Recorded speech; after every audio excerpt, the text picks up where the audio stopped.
Ketua Umum PDPI Pusat. Monggo, silakan Dr. Agus.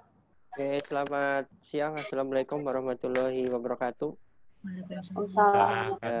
Yang saya hormati dari GM PT Hetero yang hadir pada siang hari ini. Kemudian kepada para pembicara dan moderator, ada Dr. Sita, ada Dr. Laksmi, ada Dr. Anarima, dan juga kepada host ya, Dr. Alfian, kepada seluruh peserta anggota PDPI ataupun peserta di luar PDPI, terima kasih atas kehadirannya pada siang hari ini. Puji syukur kita panjatkan kehadirat Allah Subhanahu wa Ta'ala sehingga kita bertemu pada acara webinar series dari Perhimpunan Dokter Paru Indonesia yang siang ini bekerja sama dengan PT Hetero membawa tema tentang manajemen kanker paru pada masa pandemi tentunya.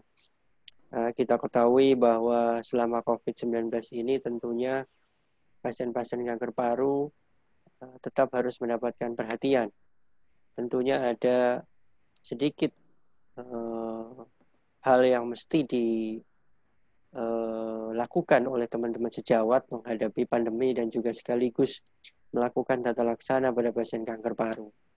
Apa hal-hal yang harus dilakukan tersebut untuk melakukan sedikit perubahan di dalam manajemennya, apa yang harus ditekankan di dalam tata laksananya dengan kondisi seperti sekarang ini tentunya akan disampaikan oleh para pembicara. Saya harapkan apa yang disampaikan oleh para pembicara akan memberikan informasi yang bermanfaat buat teman-teman semua yang hadir pada siang hari ini. Terima kasih sekali lagi kepada PT Hetero yang telah mensupport kegiatan siang hari ini. Saya rasa cukup sambutan dari saya. Terima kasih. Wassalamualaikum warahmatullahi wabarakatuh. Terima kasih Dr. Agus. Untuk selanjutnya opening speech dari General Manager Hetero, Bapak Sandip Sur. Silakan. So first of all, I would like to introduce myself. I am Sandip, the General Manager, or you can call Country Manager for Hetero Indonesia. Me also joining for this webinar, my colleague, Dr. Devi. Dr. Devi is a medical manager. Also my senior product manager, Ise, and also two of my sales manager, Pa Farid and Pa Fedi joining here along with my other colleagues. First of all, I would like to say saya terima kasih untuk giving us the opportunity to work with PDPI. Basically, we have worked before with PDPI, but this is the first time we are getting into a webinar. And my sincere thanks to Pa Agus, who as a head of PDPI, giving his valuable time to be part of this seminar, and also our moderator, Dr. Anarima, and our speakers, especially Dr. Sita and Dr. Lakshmi. So I would like to say thanks, especially because this is very important event for us. As you know, Hetero is a global company, and we established here our commercial team almost 1 year before. And we have some valuable products which will really make a difference to the patient in Indonesia. One of them is Erlonib and Pemetrexed, and very soon we will have Gefitinib also and Bevacizumab also. Hetero Indonesia is incorporated as a Amarox. Amarox is a joint venture. I mean, we are the majority shareholder. We also have a manufacturing facility in Indonesia. Hetero overall is a global company, and Hetero has more than 100 countries presence. We also have a huge manufacturing facility, US FDA approved plant all over in India. Then we also have a manufacturing facility in Mexico, Russia, China, Egypt, Iran, and Indonesia. And we have more than 300 molecules, but in Indonesia currently, especially the biggest, our current portfolio is cardiology. I mean, where we are focusing with atorvastatin, rosuvastatin, and many more new molecules to come. And very interesting is we are one of the few companies where we have got approval from Gilead Sciences, for Remdesivir. So Remdesivir will be available in Indonesia next month. We will be launching Remdesivir for COVID patient next month.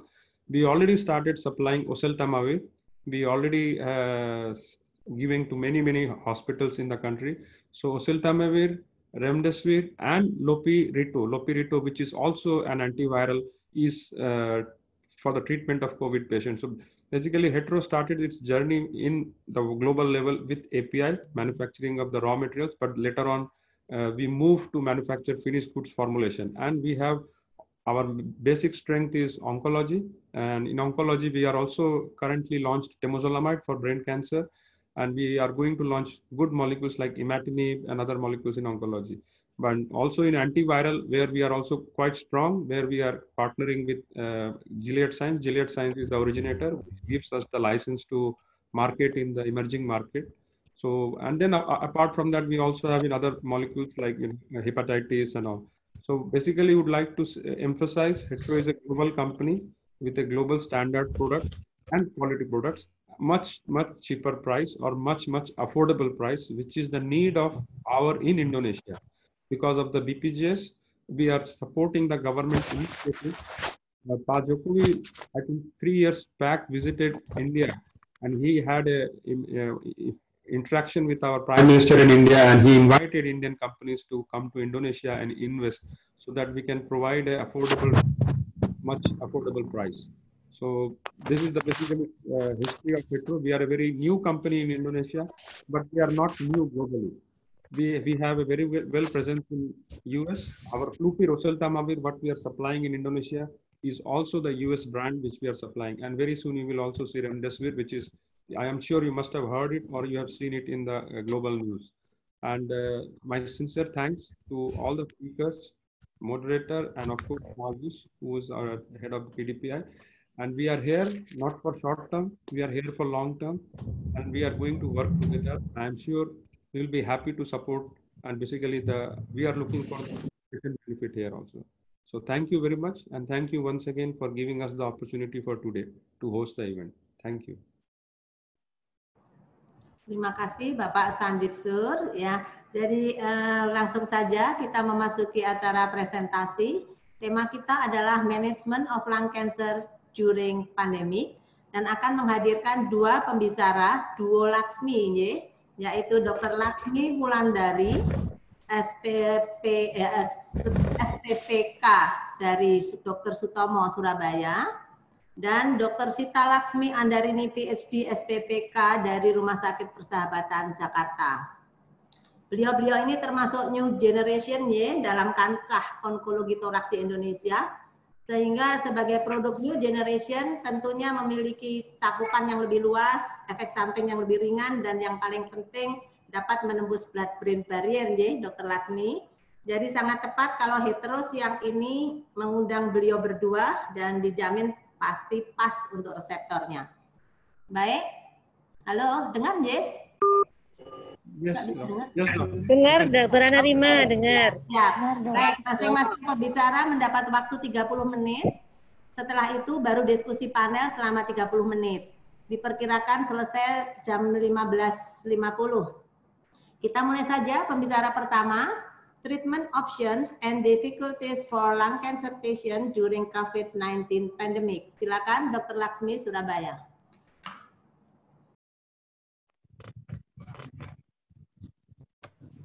Assalamualaikum warahmatullahi wabarakatuh. Terima kasih Dr. Anarima. Selamat siang para senior sekalian.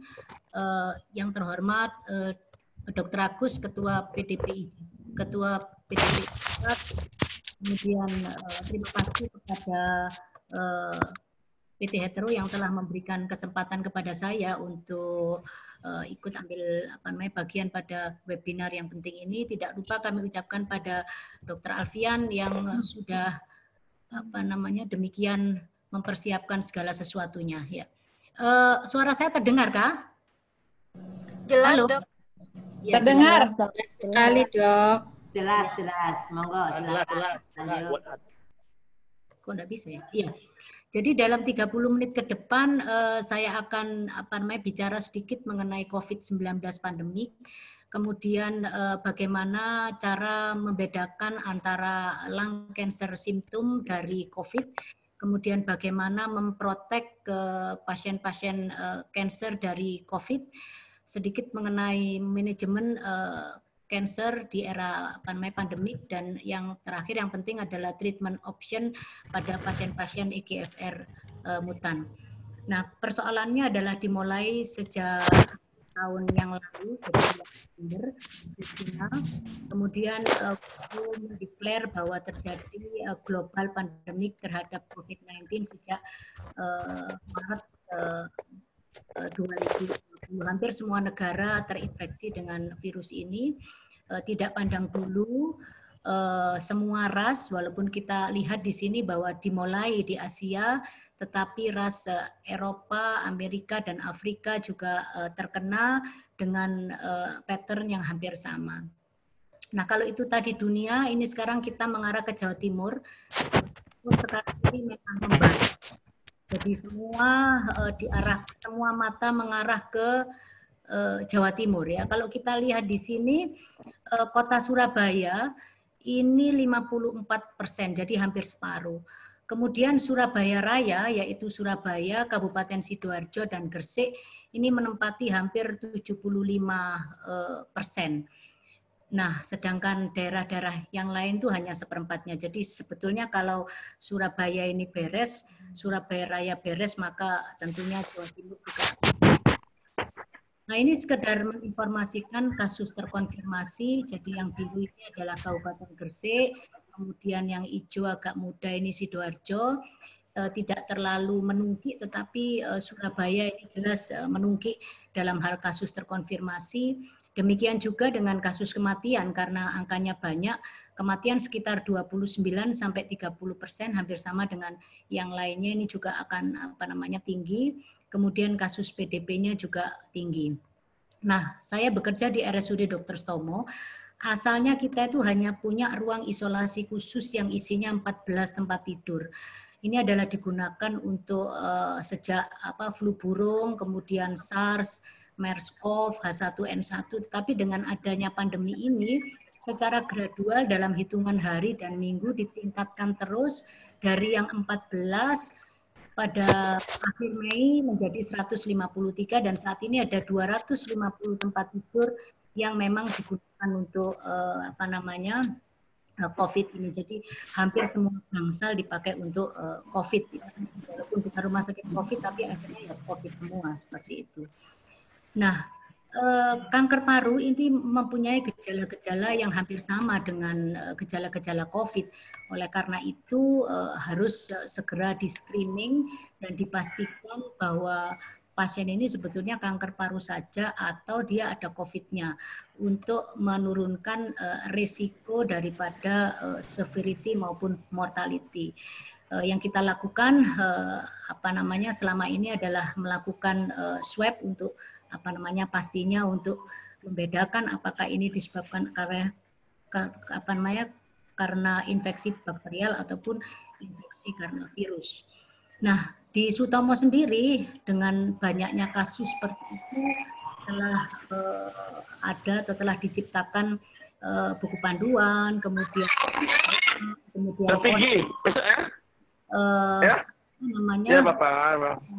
untuk meregulasi atau untuk menangani penyakit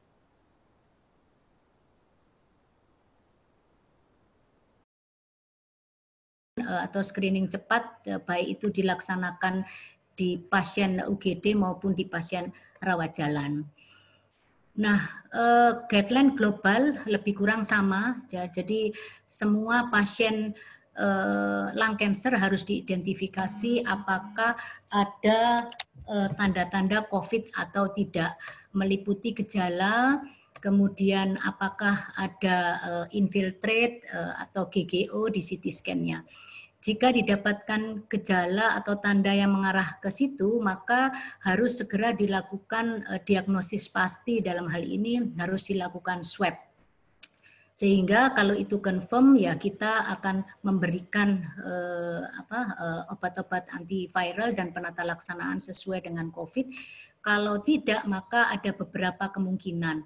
Apakah tanda-tanda atau gejala respirasi yang muncul itu merupakan disease progresi dari kanker, apakah kanker tersebut kena infeksi yang lain, apakah karena immune associated pneumonia, oleh karena kita memberikan imunoterapi atau targeted terapi, apakah karena pulmonary toxicity, karena efek dari kemoterapi kita, apakah terjadi radiation pneumonia pada pasien-pasien yang dilakukan radiasi.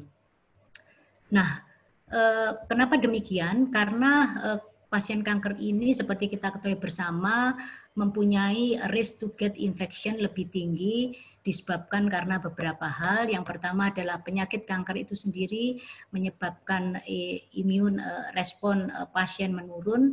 Kemudian penata laksanaan kita seringkali memberikan imunosupresif agent. Kemudian pada beberapa pasien juga mengalami gangguan dari sumsum tulang yang diakibatkan karena efek samping proses kemo. Beberapa pasien tua karena imunosenescence mengakibatkan respon imun yang menurun dan adanya kerusakan jaringan lokal, apakah itu disebabkan karena mekanisme proses obstruksi ataupun proses-proses surgery yang kita lakukan sebelumnya. Dan common site of infection biasanya di GI tract, kemudian di lung dan juga di skin. Nah, ini adalah data dari asal infeksi pada pasien-pasien kanker dengan neutropenia. Kalau kita lihat di sini, maka hospital itu menduduki lebih dari separuh tempat yang merupakan common source of infection. Jadi jelas bahwa keberadaan pasien di hospital itu akan meningkatkan risiko terjadinya infeksi. Nah, ini adalah pelajaran dari Cina karena Wuhan telah lebih dulu daripada kita. Ada 2007 kasus yang didapatkan dari 575 hospital, prevalensi COVID dengan kanker 1%, agak sedikit lebih tinggi daripada prevalensi pada populasi umum. Karena memang di Cina banyak lung cancer, maka the most frequent type of cancer yang kena COVID di sana adalah lung cancer. 5 dari 18, selebihnya adalah cancer-cancer yang lain. Ternyata bahwa cancer patient itu risk to get severe dan cepat sekali menjadi jelek dibandingkan dengan pasien non-cancer. Dikatakan bahwa median time to severe event lebih pendek 13 hari. Tetapi pada studi itu dikatakan bahwa lung cancer patient probability untuk mendapatkan severe tidak lebih tinggi dibandingkan kanker-kanker yang lainnya. Jadi apapun kankernya, risk to get severe itu lebih tinggi. Ini adalah bagannya yang lebih jelas ya, kalau kita lihat di sini patient dengan cancer lebih tinggi insiden severe ataupun probability untuk menjadi severe. Nah, oleh karena itu kita harus memprotek pasien-pasien kanker itu dari infeksi. Nah, ada beberapa hal mengapa pasien-pasien kanker itu harus ke rumah sakit.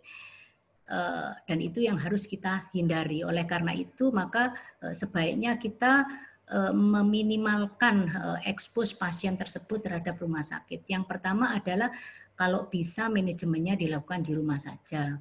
Kemudian yang berikutnya adalah untuk visit sebaiknya tidak perlu bertemu langsung ya, jadi cukup menggunakan telemedicine ataupun WA call dan sebagainya.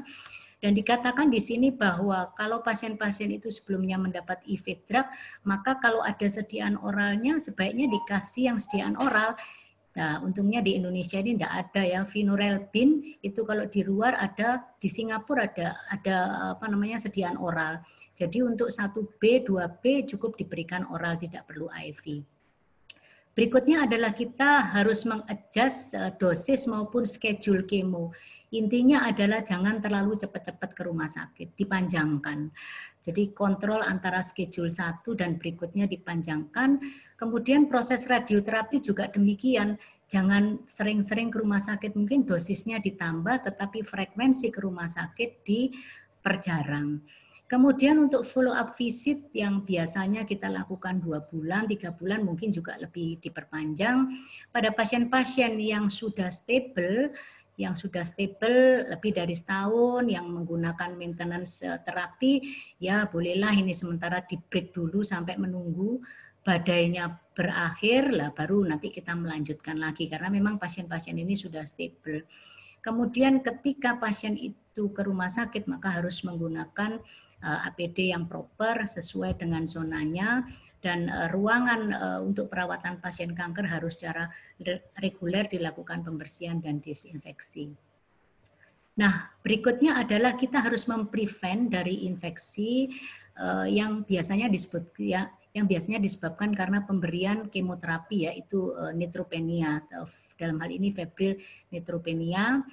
Nah, saya hanya menampilkan satu slide saja. Biasanya kita memberikan profilaksis kalau risiko febrile neutropenia ini lebih dari 20%. Tetapi kalau ini kurang dari 10%, maka kita tidak memberikan atau tidak ada indikasi. Nah, ketika pandemik ini di mana febrile neutropenia risk-nya itu borderline, di tengah-tengah antara 10 sampai 20%, harus diakses lagi apakah ada faktor-faktor risiko ini. Kalau ada faktor-faktor risiko ini, maka sebaiknya kita memberi profilaksis GCFF untuk menghindari pasien tersebut kena infeksi. Nah, sebetulnya ada dua macam isu yang penting terkait dengan impact COVID-19 pada pasien-pasien kita. Yang pertama adalah pasien-pasien kanker ini harus meninggalkan rumah, harus ke rumah sakit, dan itu akan menyebabkan exposure terhadap infeksi. Dan pemberian obat-obat kanker itu sendiri juga akan menyebabkan penurunan sistem imun dan menimbulkan harmful effect. Jadi dalam hal ini kita orang-orang yang menangani kanker ini saat ini harus mikir dua kali, apakah kedatangan dia di rumah sakit dengan kepentingannya itu nyucuk itu artinya apakah nanti dia tidak lebih kena infeksi dan sebagainya, harus mempertimbangkan antara keuntungan dan kerugian tadi. Ada beberapa hal yang mengharuskan pasien kanker ini ke rumah sakit. Yang pertama adalah untuk awal diagnosis, ya ini mau tidak mau, jadi harus dilakukan biopsi pasti di rumah sakit. Kemudian untuk tindakan surgical prosedur pada kasus-kasus stadium 1-2, kita jarang ya, Surabaya stadium 1-2 jarang. Umumnya yang surgical prosedur ini terutama kalau FNAB kita gagal, core biopsi kita gagal, maka pada beberapa kasus diperlukan open biopsi. Nah, open biopsi harus ke rumah sakit. Kemudian pasien-pasien yang mendapatkan kemoterapi atau imunoterapi harus ke rumah sakit. Kemudian pasien-pasien yang mendapatkan targeted terapi 1 bulan sekali pasti harus ke rumah sakit untuk ambil obat via BPJS. Kemudian dia harus diperiksa darahnya untuk melihat efek samping, kemudian dia harus di CT scan untuk awal TNM staging maupun untuk evaluasi objektif dari terapi yang sudah kita lakukan. Nah, untuk fase era pandemik ini maka kita harus tentukan priority ya. Jadi karena risiko-risiko tadi harus menentukan priority, dan ESMO ini merilis rekomendasi dengan mempertimbangkan beberapa efek kepentingan, dan rekomendasi itu berdasarkan atas keamanan, terus kemudian keinginan pasien dan kenyamanan pasien. Ada 3 level priority yang dikeluarkan oleh ESMO terkait dengan manajemen kanker di era COVID. Yang pertama adalah high priority, jadi ini harus segera dilakukan, medium priority, dan yang terakhir adalah low priority. Kita akan mulai pada yang high priority. High priority itu untuk pasien-pasien yang kondisinya jelek, tidak stable ya. Jadi jelek tidak stable untuk melihat apakah dia ini memang kanker saja, progres atau COVID. Nah, ini harus diprioritaskan. Intinya adalah kedatangan pasien ini akan mempengaruhi overall survival kalau tidak segera dilaksanakan ya. Jadi apakah pasien ini memang ada COVID-nya atau progres dan sebagainya, itu harus segera dilaksanakan dan itu menempati high priority. Kemudian kalau medium priority, pasiennya jika pasiennya tidak stable, yang tidak terlalu kritikal, jadi cukup stable. Kemudian kalau dipikir-pikir kira-kira kalau tak tunda 6 minggu ini mempengaruhi overall survival apa enggak? Kalau tidak terlalu mempengaruhi ya bisa ditunda dulu sampai kondisi lebih aman seperti itu. Terus kalau low priority ini terutama pasien-pasien yang sudah lebih dari setahun, seperti tadi dikatakan bahwa pasien yang maintenance terapi, pasien on TKI yang sudah lewat masanya, sudah 12 bulan tapi masih berespon, lah orang-orang tersebut termasuk low priority. Atau mungkin saya tidak tahu resepnya tidak 1 bulan tapi 2 bulan kalau BPJS mau, sehingga dia tidak harus 1 bulan sekali ke rumah sakit. Nah itu tadi mengenai kondisi klinis dan yang mana yang kita masukkan high priority, medium atau low. Nah demikian juga untuk imaging, patient cancer harus dilakukan CT scan, apakah itu untuk awal diagnosis ataukah untuk evaluasi. Saya akan mulai dengan low. Jadi kalau yang low priority ini lung cancer screening. Wis nggak usah screening pada masa pandemi ini ya. Nanti aja kalau sudah sudah lewat COVID-nya baru kita lakukan screening. Pada beberapa pasien yang kira-kira sudah mengalami komplit radikal terapi dan kira-kira ya dia tidak akan progres lah, masih lama progresnya, ini termasuk low. Kemudian yang high apa? Yang high itu adalah pasien yang masuk clinical trial. Saya tidak tahu kalau seperti ini rasanya tidak ada clinical trial, tapi kalau clinical trial baru tidak ada, tapi kalau clinical trial yang lama tinggal meneruskan mungkin ada, karena clinical trial ini ada waktu-waktu yang harus ditepati. Kemudian pasien yang dengan gejala-gejala jelas, seperti tadi saya katakan, untuk membedakan apakah ini ada COVID-nya atau progres. Kemudian pasien-pasien stadium 3 dan 4 untuk mempercepat diagnosis, karena kalau enggak, nah kalau stadium 3 sama stadium 4 kan survivalnya pendek, kalau kelamaan nanti ya tambah enggak karu-karuan. Atau evaluasi awal di bawah 6 bulan. Sedangkan ini adalah yang di tengah-tengahnya. Jadi priority itu mencakup priority klinis, kondisi klinis, pengobatan yang sudah dilakukan, juga ada priority untuk melakukan CT scan. Nah, apakah ada perubahan dalam hal rekomendasi? Ini kalau kita lihat bersama tidak ada perubahannya, tetap saya hanya ingin mengingatkan saja ketika kita ketemu dengan pasien advanced stage, maka harus dibedakan apa itu squamous atau non squamous. Ketika non-squamous harus dicari molekular targetnya atau driver mutation. Kemudian juga guideline-nya mengatakan kalau ada sampel bisa dilihat PD-L1 testingnya. Kalau itu squamous itu tidak otomatis, tetapi ada beberapa kondisi yang mengharuskan kita melihat molekular profilingnya. Kemudian tetapi tidak semua, kalau ada sampel dilakukan PD-L1 testing. Nah, sekarang masuk jika pasien tersebut EGFR mutationnya positif, ini ada 2 kemungkinan sambil menunggu hasil EGFR keluar 10-14 hari, maka EGFR mutasi positif bisa ditemukan sebelum kita melakukan kemoterapi, ada yang sesudah. Kalau yang sebelum ya gampang, jadi kalau misalnya positif ya langsung dikasih first line-nya. Apa saja first line-nya? Bisa memakai osimertinib, kemudian bisa memakai generasi 1 atau generasi 2, termasuk punya Pak Sandip ini generasi kedua, bisa juga ditambahkan dengan ramucirumab atau bevacizumab anti-angiogenik ya. Hetero juga punya anti-angiogenik, jadi ini tempatnya di sini. Kemudian kita ikuti suatu saat akan progres, diberikan apapun juga sama akan progres. Nah, sama, kalau ini sudah dilakukan kemoterapi seri 1, kemudian ketemu, maka guideline mengatakan boleh dikomplitkan, boleh diinterrupt. Tapi kalau saya termasuk yang paham atau aliran yang diinterrupt langsung dikasihkan, karena ada buktinya bahwa secepat mungkin harus dikasihkan kalau ketemu driver mutation-nya. Posisinya sama, kita ikuti, kita evaluasi sampai suatu saat akan menjadi progres. Nah, apa yang terjadi kalau itu progres?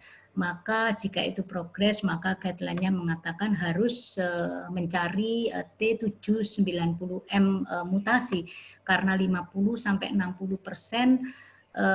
yang mengakibatkan progres itu karena sekundari resisten. Nah, sambil menunggu dan mencari ini, kita lihat lagi apakah progresnya asimptomatik atau simptomatik.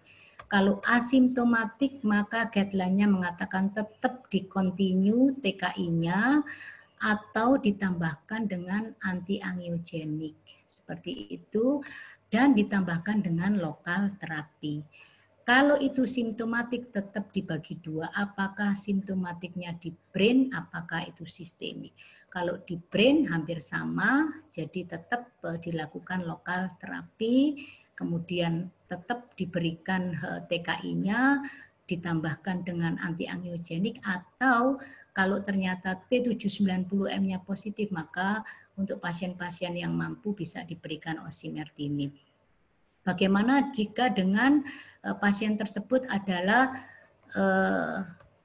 progres tetapi sistemik, maka dibagi dua lagi, isolated lesion ataukah multiple lesion. Kalau isolated lesion masih bisa diberikan lokal terapi untuk isolated lesion yang mengakibatkan progres sama seperti yang tadi, tetapi kalau sudah multiple lesion, maka kalau T790-nya positif, maka hukumnya wajib diberikan generasi ketiga osimertinib, tetapi kalau misalnya T790M-nya negatif, maka segera kita harus beralih pada kemoterapi, seperti itu.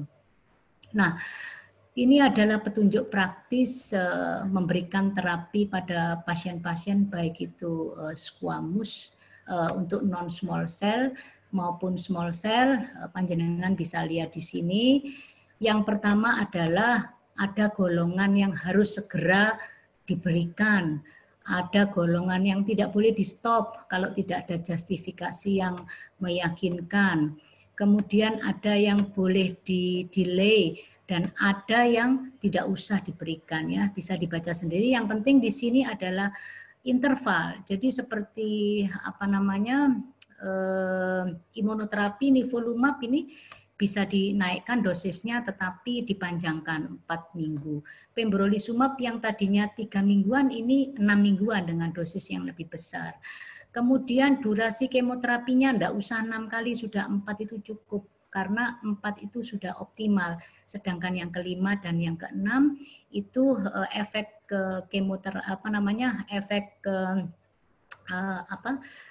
efek terapinya semakin menurun bersama dengan cycle, tetapi efek kumulatif dosnya semakin meningkat.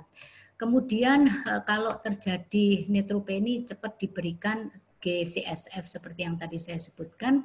Kemudian pasien-pasien mungkin stadium 1-2 yang seharusnya bisa dioperasi sambil menunggu, barangkali dokter bedahnya sekarang rewel, masih belum mau operasi, persiapan ruangan dan sebagainya, maka neoadjuvan kemoterapi ini bisa didahulukan seperti itu. Demikian juga untuk pasien-pasien yang secara stadium itu diberikan radioterapi dan kemoterapi. Kemoterapinya juga tidak perlu sampai cycle 4, 2 cycle dan sebagainya. Ini adalah penyesuaian yang dilakukan di era pandemi seperti itu. Sebagai summary bahwa pandemi global COVID-19 ini merepotkan semuanya, termasuk klinisi-klinisi yang menangani pasien kanker. Kemudian kita mau tidak mau harus mengadop strategi baru yang tujuannya adalah untuk membuat terapi yang kita lakukan safe, kemudian juga memprotek pasien-pasien itu dari risiko COVID-19 tadi. Rekomendasi-rekomendasi ini tentu saja harus disesuaikan dengan rumah sakitnya sendiri-sendiri. Sebagai contoh di tempat saya, sebagian besar memang nakesnya ngurusi COVID, hanya sedikit yang ngurusi non-COVID. Kemudian untuk melakukan PCR juga limited, nakesnya banyak kena, jadi habis untuk nakes ya. Tapi mudah-mudahan ini segera berlalu sehingga kita bisa menerapkan apa yang sudah saya sampaikan tadi. Demikian Dr. Anna Rima, matur nuwun, semoga tidak banyak waktu yang terbuang. Assalamualaikum warahmatullahi wabarakatuh.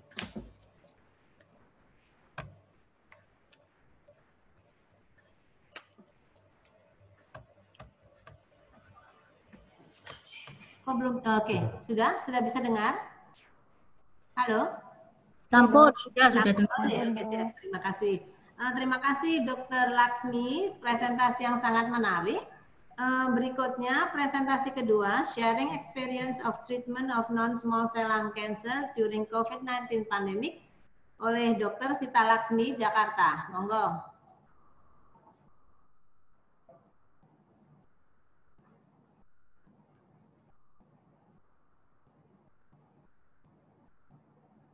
Nanti ya.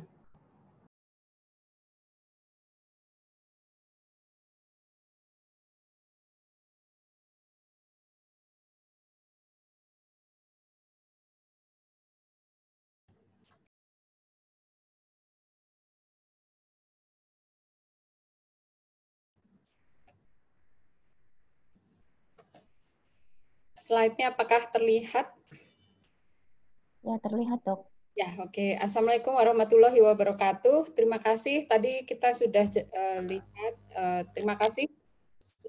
Pada hari ini, session ini disponsori oleh PT Hetero bekerjasama dengan Perhimpunan Dokter Paru Indonesia dan Pokja Divisi Onkologi Toraks. Dan tadi telah kita telah kita ikuti kuliah dari Dr. Laksmi. Terima kasih Dr. Anna Rima untuk pada hari ini.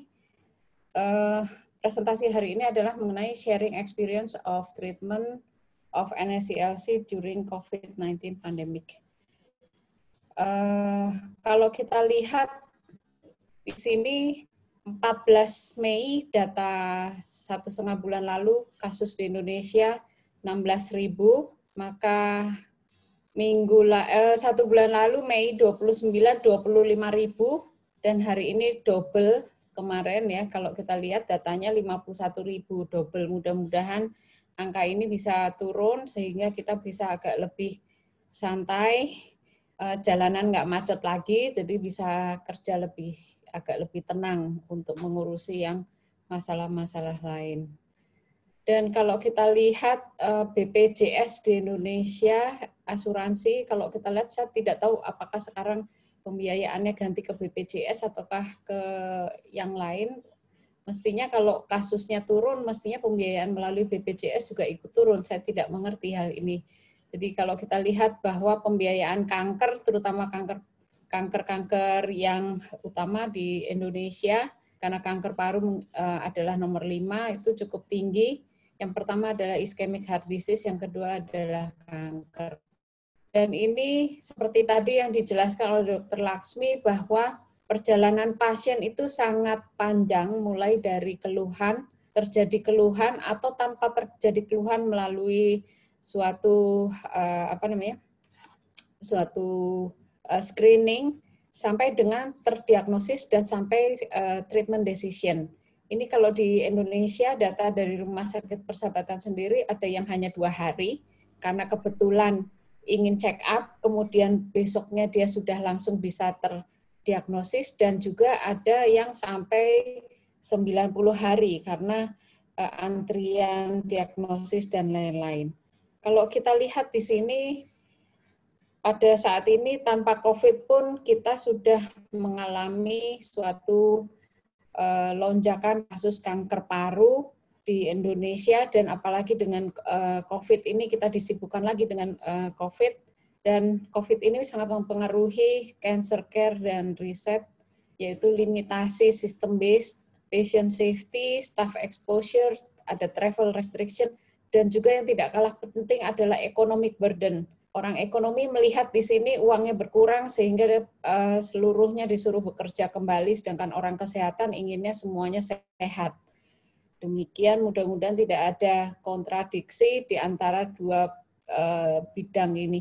Dan bagaimana dengan challenge dari lung cancer pada saat COVID, satu mengenai penyakitnya sendiri.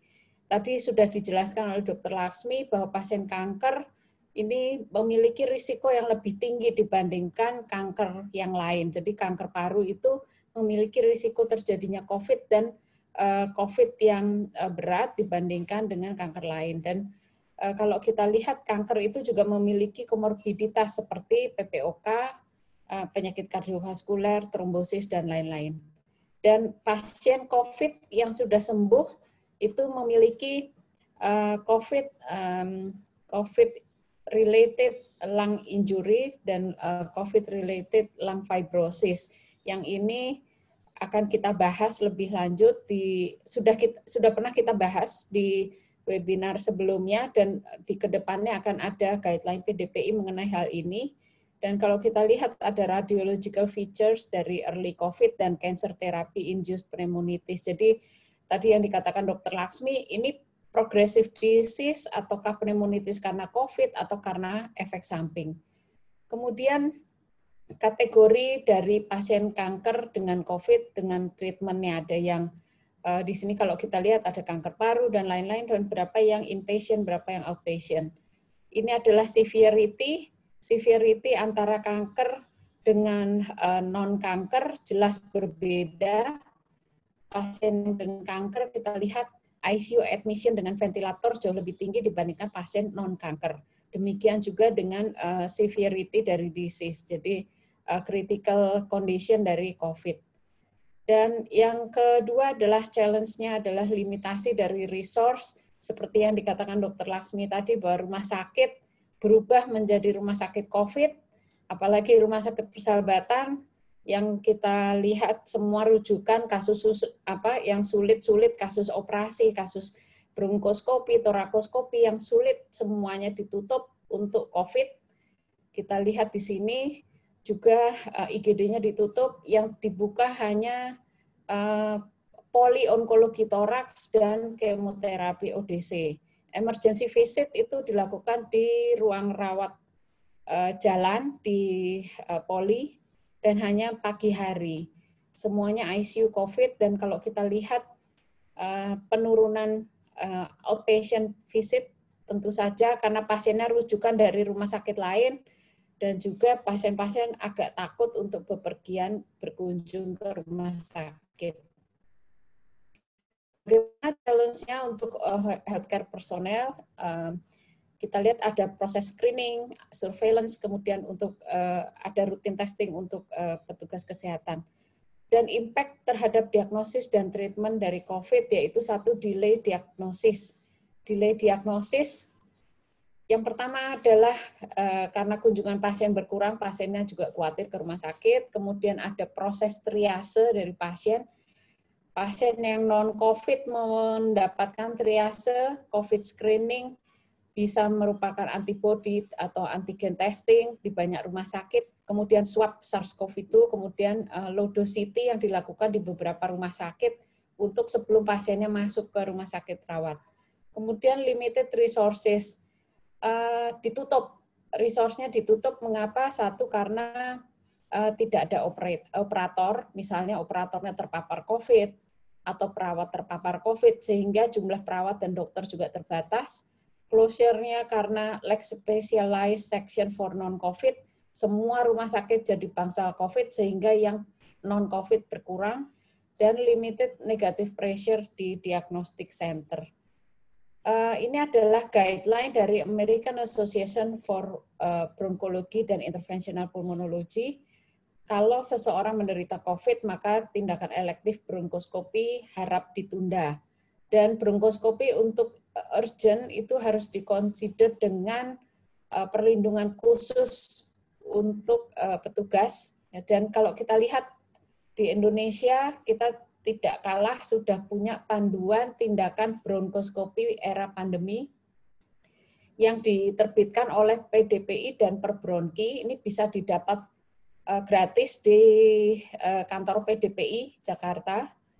Dan ini adalah PDPI, yaitu panduan bronkoskopi kaku, bronkoskopi serat lentur, kemudian panduan prosedur pleura. Jadi para sejawat sekalian bisa mendapatkan panduan ini di kantor PDPI. Dan kalau kita lihat delays dari treatment juga akan mempengaruhi survival. Ini kalau kita lihat impact terhadap treatment option pada patient safety. Dan bagaimana sih sebetulnya yang paling penting untuk patient safety? Kita lihat kalau kemoterapi itu berbeda dengan targeted terapi atau imunoterapi. Kalau kita lihat untuk menentukan lanjutan treatment itu disesuaikan dengan kondisi pasien per pasien. Dan bagaimana dengan kondisi biopsi, rebiopsi, dan liquid biopsi di sini menjadi primadona ya untuk molekular marker karena terutama untuk pasien-pasien yang progressive disease.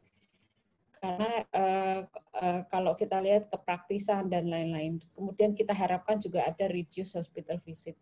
Ini adalah statement dari IASLC mengenai guidance treatment pada pasien dengan lung cancer pada pandemi ini. Dan ini mohon bisa diunduh dari website IASLC, bisa diunduh secara cuma-cuma.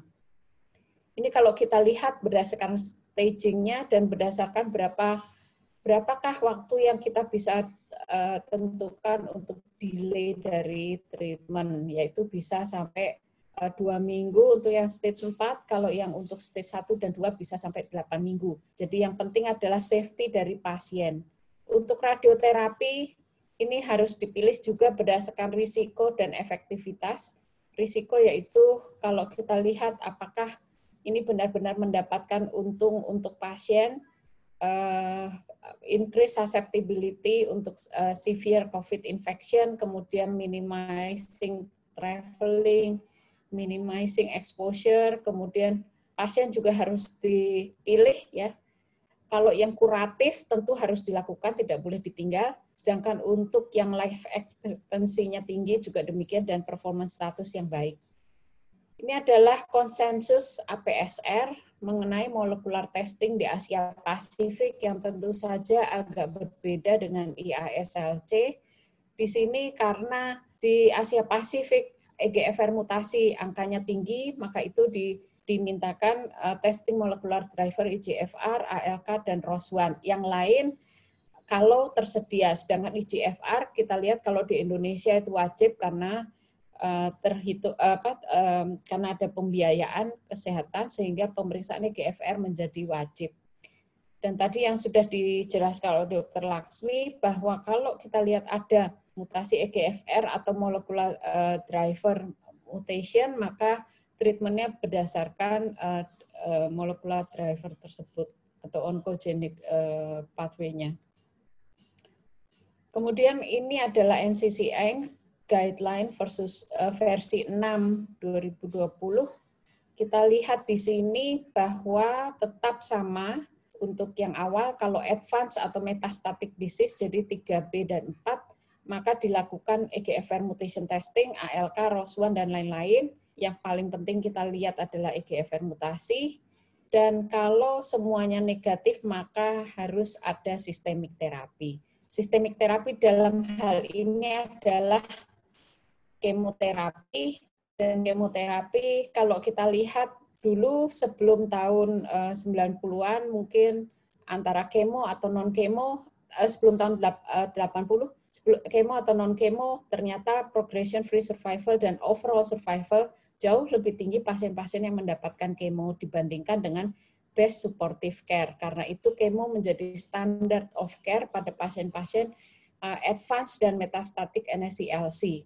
Kalau kita lihat di sini bahwa kemoterapi meningkatkan overall survival dari pasien, dan kalau kita lihat sekarang bagaimana overall survival pasien kanker paru sangat menakjubkan dengan kemoterapi ataupun dengan targeted terapi rata-rata melebihi 40 bulan. Ini kalau kita lihat adenokarsinoma dengan sistemik terapi dan kita nilai dengan tumor evaluasi seperti yang dikatakan Dr. Laksmi tadi. Dan bagaimana untuk sistemik terapi? Untuk decline one day care, kita lihat limitasi travel, psychological effect, kemudian kalau kita lihat mesti dipilih mana, mendingnya mingguan atau 3 mingguan, maka yang dipilih adalah 3 mingguan kemoterapi. Yang kita pilih yang efek sampingnya paling ringan. Untuk non-squamous, standard of care adalah carboplatin, pemetrexed. Untuk Indonesia, biasanya kita memilih carboplatin, pemetrexed karena relatif side effect-nya ringan, kemudian sehingga pasien bisa dimonitor melalui telemedicine, tidak perlu wajib datang, demikian dibandingkan dengan kemoterapi yang jauh lebih berat. Tentu saja efek samping kemoterapi memang bermacam-macam untuk tiap orang, tapi carboplatin dengan pemetrexed menjadi pilihan karena kalau kita lihat efek sampingnya lebih rendah dengan efikasi yang tinggi. Dan ada pilihan untuk pasien-pasien, kalau kita lihat secara pembiayaan, pasien yang tidak dapat tercover BPJS, karena BPJS pada saat ini pilih-pilih sekali untuk yang mendapatkan pemetrexed, ada pilihan untuk mendapatkan yang lebih ekonomis dari hetero, yaitu pemetrexed dari hetero ya, pentero, untuk non-squamous NSCLC. Dan untuk yang squamous pilihannya adalah carboplatin paclitaxel. Untuk yang weekly, mingguan, D1, D8, itu sangat menyulitkan untuk pasien, apalagi pasien-pasien dengan kondisi yang sulit untuk transportasi dan lain-lain. Dan ini kalau kita lihat, inilah pilihan sistemik terapi atau pilihan kemoterapi dan imunoterapi pada saat ini. Kalau dulu kita lihat kemoterapinya doublet, karbo, pemetrexed, cisplatin, pemetrexed, atau yang lain, karbo, docetaxel, karbo eto, karbogemcitabine, dan lain-lain. Dan ada triple, yaitu karbo, pemetrexed dengan bevacizumab atau anti-VEGF. Maka pada saat ini kita masuk ke dalam era imunoterapi, jadi kombinasi kemo plus imunoterapi. Ini kalau tidak salah akan di-approve untuk penggunaannya di Indonesia dengan karbo pemetrexed dengan imunoterapi atau karbo pemetrexed dengan bevacizumab. Ini untuk jenis non-squamous NSCLC. Beberapa studi mengenai pemetrexed ini telah kita gunakan lama, dari 2012 kita sudah pakai pemetrexed.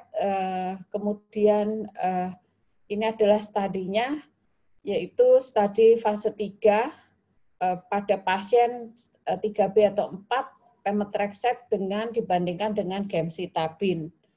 Dan ini hasilnya kalau kita lihat overall survival-nya sama antara Alimta dengan cisplatin atau Pemtero cisplatin dengan gemcitabine dengan cisplatin. Namun kalau kita lihat di sini hazard ratio pasien dengan adenokarsinoma dan large cell karsinoma ini lebih cenderung perbaikan pada pemetrexed dibandingkan dengan gemcitabine untuk squamous. Dari studi inilah yang membuat perubahan dari guideline NCCN, sehingga kalau kita lihat di sini dan jenis orang Asia. Pada orang Asia dibandingkan antara cisplatin pemetrexed dan cisplatin gemcitabine, kalau kita lihat jauh berbeda OS-nya antara non-squamous yang atas yang garis biru dibandingkan dengan garis merah gemcitabine cisplatin, sehingga pemetrexed menjadi standard of care pada pasien non-squamous NSCLC. Pemetrexed juga digunakan pada pasien untuk second line single pemetrexed atau pasien yang telah mendapatkan EGFR TKI, kemudian progres dan T790-nya negatif. Jadi dilakukan kemoterapi, pemetrexed diberikan sebagai second line treatment. Ini adalah guideline dari NCCN. Kalau kita lihat tadi harus diperiksa EGFR, maka kalau positif, maka preferrednya pada saat ini adalah osimertinib. Osimertinib menjadi first line terapi. Kalau kita lihat di Indonesia sudah di ACC dan kita lihat mungkin di bulan depan kita mendapatkan osimertinib sebagai first line. Kalau yang sebelumnya osimertinib sebagai second line. Dan yang direkomendasikan lain adalah erlotinib sebagai kategori 1, afatinib, gefitinib, dacomitinib, atau erlotinib plus ramucirumab. Ramucirumab ini sudah ada di Indonesia, namun biayanya cukup tinggi. Ini anti VEGF juga, biayanya cukup tinggi dan kalau kita lihat bisa dikombin dengan erlotinib. Ada kombinasi lain adalah erlotinib dengan bevacizumab atau studi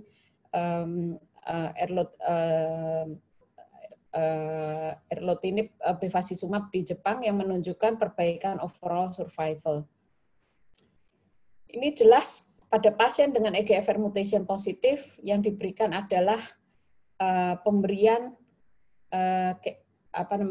EGFR TKI dan bukan kemoterapi. Kalau kita lihat di sini PFS-nya hanya 5 bulan untuk kemoterapi kalau pada EGFR mutation positif, dan pada pemberian EGFR TKI maka kita bisa lihat peningkatan progression free survival dan dari hasil EURTAC yaitu erlotinib versus kemoterapi first line, hasil progression free survival adalah 10 bulan. Pada optimal ini adalah studinya di Asia, di Cina. Ini kita lihat progression free survival adalah 13,7 bulan dibandingkan dengan kemoterapi. Bagaimana kita memilih mana target terapi yang baik untuk COVID-19? Efikasi yang paling baik, yaitu kita lihat apakah first generation, second generation, atau third generation yang jelas yang efikasi yang terbaik untuk ALK inhibitor, alectinib, untuk brain efficacy yang paling baik, dan juga toksisitas yang paling rendah. Seperti kita ketahui, orang Asia lebih prone terhadap toxicity dari EGFR TKI. Kalau kita lihat, karena gambaran toksisitasnya mimik atau menyerupai COVID-19, dan juga adverse event, diare dan batuk, diarenya ini juga menyerupai COVID, sehingga kita harus memilih mana yang toksisitasnya rendah dan juga less liver toxicity. Kalau kita lihat di sini hepatotoksisitas yang rendah, bisa dilihat adalah erlotinib dibandingkan dengan gefitinib, dan afatinib di sini memiliki rash dan diare yang sering. Kita sudah berpengalaman juga dengan afatinib karena afatinib di cover BPJS. Sekalian juga bisa lihat untuk second generation karena blocking semua EGFR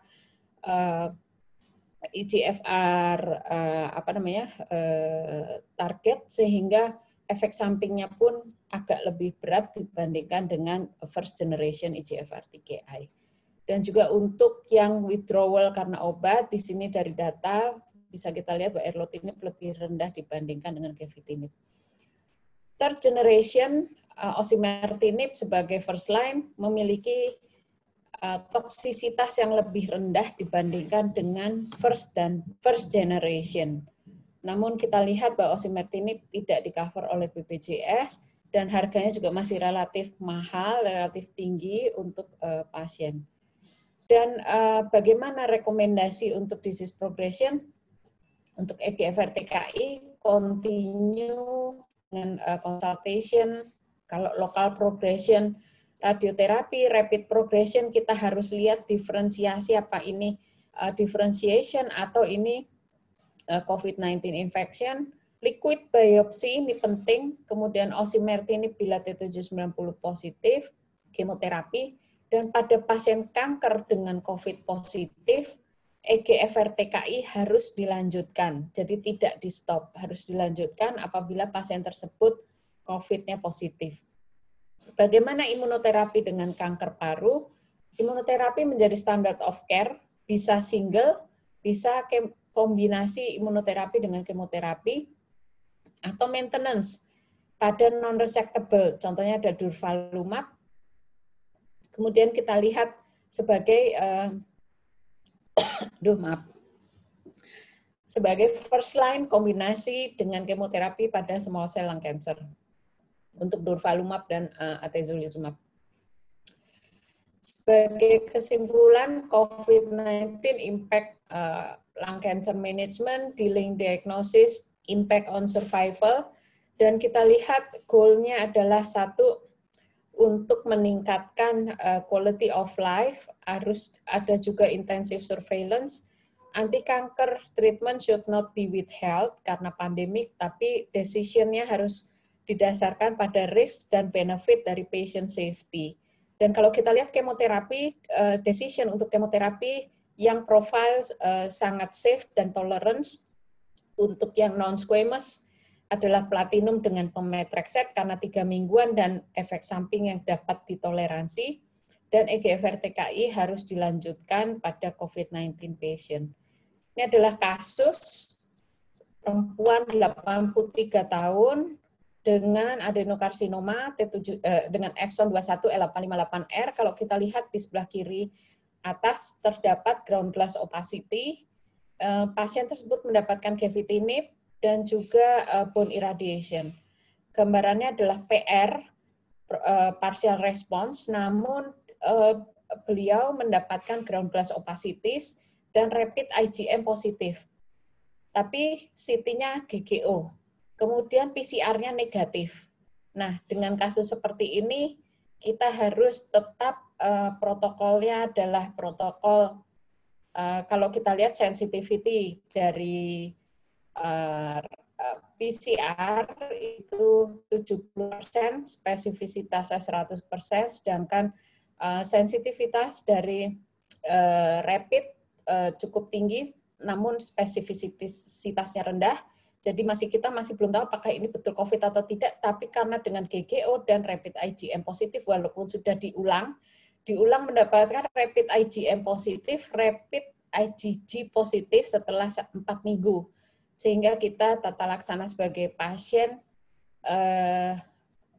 COVID suspek ya. Kemudian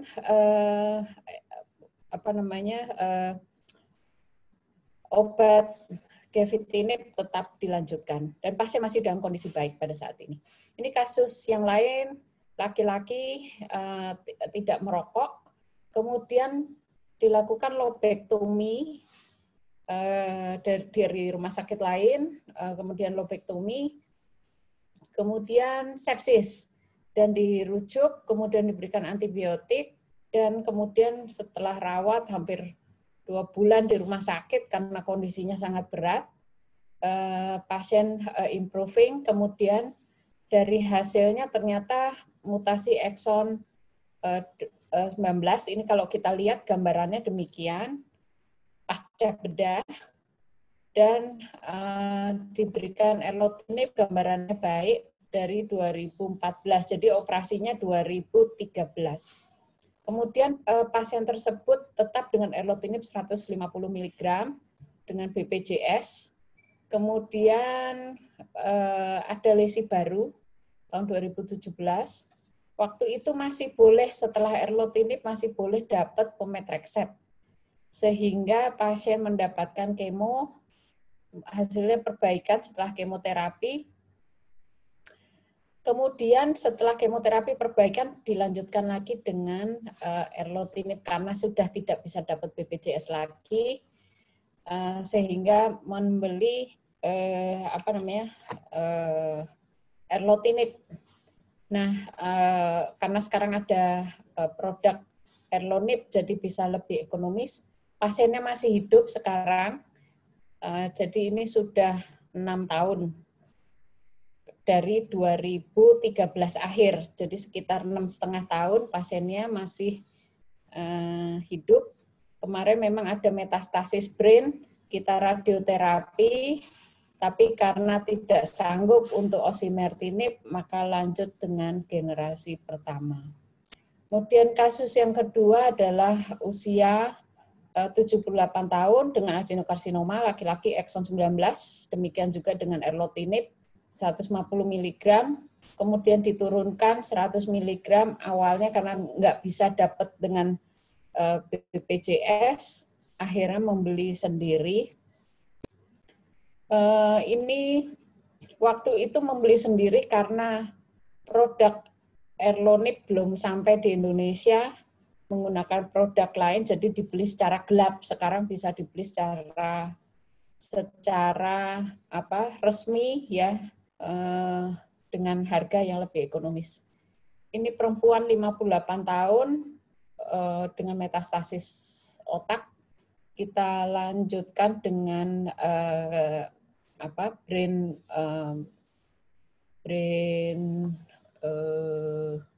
irradiation dan juga kalau kita lihat di sini kemoterapi dan pasien dengan maintenance pemetrexed cukup lama. Ini adalah laki-laki stage 4 dan kalau kita lihat di sini dari atelektasis ya paru kiri total, kemudian terjadi perbaikan dengan karboplatin pemetrexed bevacizumab.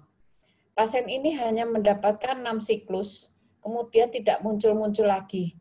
Kemudian setelah kira-kira 2,5 hampir 3 tahun dia muncul lagi dengan kondisi PS3. Jadi hanya 6 siklus saja tanpa treatment yang lain. 2,5 tahun dengan kemudian muncul kembali, kondisinya sudah perburukan, tidak sanggup untuk melanjutkan terapi.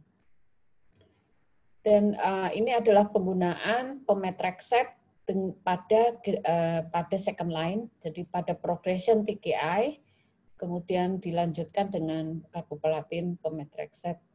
Kita lihat ada perbaikan di sini. Demikian, wassalamualaikum warahmatullahi wabarakatuh.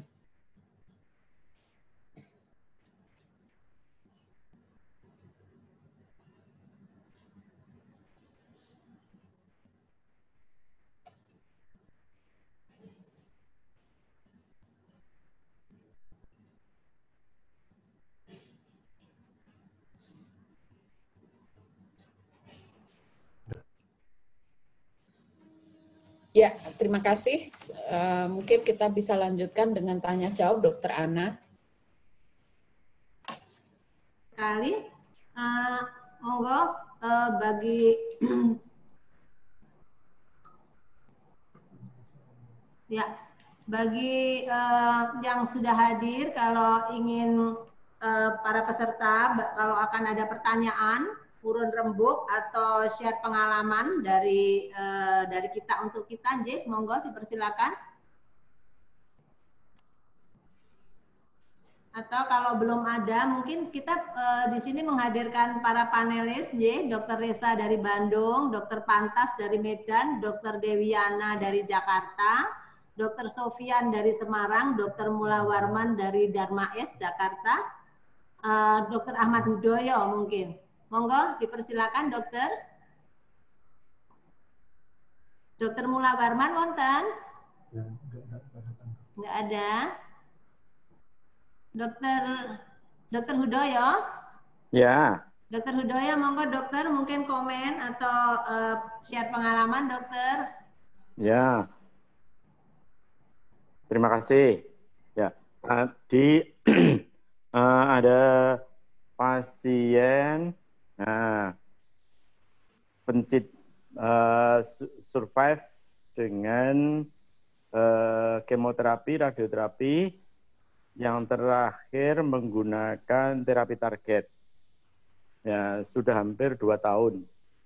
Nah, di masa COVID-19 ini ada semacam kegelisahan. Ya. Nomor satu,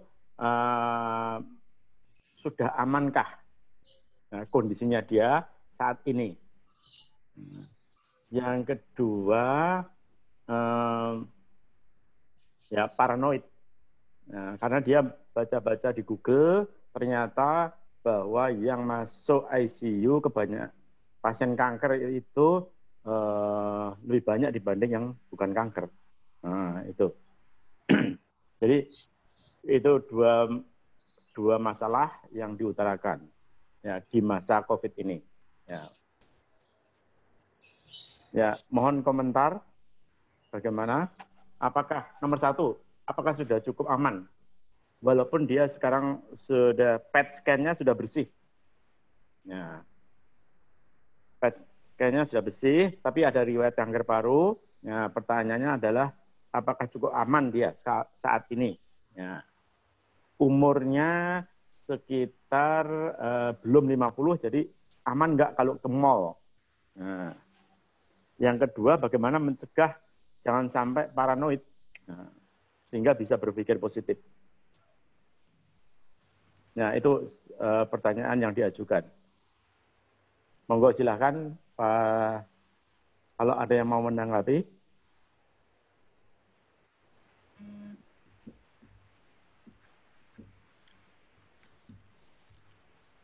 Ya, Dokter Laksmi mungkin.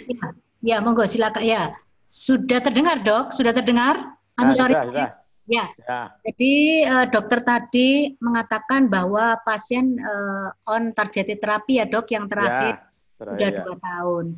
Jadi untuk targeted terapi diteruskan dok. Jadi tidak ada alasan untuk menghentikan targeted terapi. Tadi dokter Sita juga mengatakan even kalau dia terkena COVID pun tetap diteruskan, karena kalau dia sudah stable, ketika di stop nanti bisa flare up. Bahwa kalau ditanya apakah terjadi interaksi antara targeted dengan obat-obat untuk COVID, misalnya ini pasien ini COVID, sampai sekarang belum ada data, tapi yang kita pegang ya kita teruskan saja karena obatnya sudah membuat dia stable 2 tahun. Kemudian berikutnya mungkin yang perlu diperhatikan adalah karena pasien ini sudah stable lebih dari 1 tahun, untuk kontrolnya mungkin dok, jadi untuk situasi pertama untuk kontrol mungkin tidak perlu ketemu, tetapi harus dengan telemedicine dan sebagainya. Mungkin pertepan tidak 1 bulan 1 kali, tapi 2 bulan sekali. Mungkin juga untuk evaluasi kita lihat klinisnya. Selama klinisnya oke, ya kita tidak perlu terburu-buru untuk melakukan CT scan, karena pertama kalau di rumah sakit saya CT scan-nya riweh karena dipakai orang COVID macam-macam buat ketularan seperti itu. Terus habis itu bagaimana, apakah dia bisa ke mall ya? Saya kira kalau orang senangannya ke mall ya justru dilanjutkan aja dok, karena kalau tidak ke mall seperti saya langsung stres. Nah ketika stres itu respon imun menurun, tetapi tetap ada protokol-protokol kesehatan. Di mall kita tidak tahu apakah itu ada OTG dan sebagainya, jadi proper dengan menggunakan masker, terus kemudian face shield, kemudian harus selalu bawa disinfektan dan sebagainya, tidak ada masalah.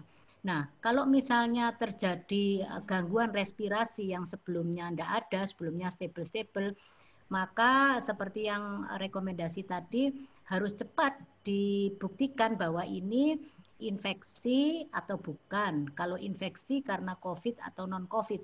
Karena pengalaman di Cina tadi ketika dia itu COVID, maka COVID dengan CA risk to get severe dan penurunan itu lebih besar. Jadi hukumnya wajib untuk segera di swab, ketika positif ya harus dilakukan terapi sesuai prosedur. Mungkin itu dulu, barangkali ada dokter Sita atau yang lain menanggapi pasien dokter Hudoyo, monggo. Ya dok, jadi pertanyaannya susah karena kalau kita lihat sendiri, kalau kita tanya-tanya ke pasien, jadi arahnya dari pasien ke kita, bukan kita ke pasien memberitahu bahwa jangan ke sini, jangan ke sini, jangan ke sini. Pasien sendiri sudah dengan sangat hati-hati. Dia biasanya, saya tidak ke mall kok dok, saya itu udah takut dengan situasi seperti ini melihat statistik. Jadi mereka pun rata-rata sudah sangat aware dengan kondisinya, jadi mereka sudah menjaga dirinya. Dan biasanya karena saya biasa memberikan nomor telepon saya ke pasien, sehingga kalau ada keluhan WA dan lain-lain, dan di rumah sakit kalau memungkinkan telemedicine atau telekonsultasi, maka telekonsultasi untuk resep misalnya lanjut, kita berikan resep untuk selanjutnya. Dan kalau diperlukan sekali misalnya kondisi mendesak, masuk rawat melalui IGD. Namun untuk konsultasi biasanya lebih dijarangkan, kecuali kalau ada kondisi atau ada keluhan. Demikian dok. Jadi dari pasiennya sendiri biasanya dia sudah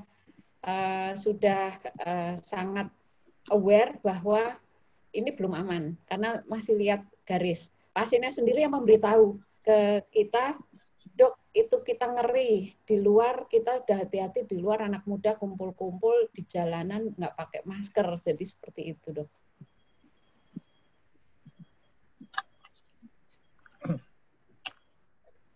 Maaf dok, masih di mute dok. Masih di mute, itu. Mungkin Demikian Dokter Hudoyo, cukup jelas. Dokter Hudoyo masih di mute. Oh, oke. Nah, Udah? Ya. Dengar? Iya dok. Ya. Nah, karena paranoidnya ini sampai pasien beli alat rapid sendiri. Ya itu sering.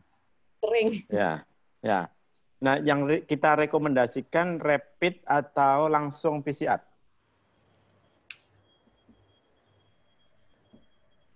Rekomendasi tetap karena kasus confirm berdasarkan PCR, maka tetapi untuk praktikalitas dan kita bisa ikuti secara serial, ya. Apalah dok. Oke, ya. Ya, makasih. Dan sudah terbeli ya? Ya. Oke, makasih ya.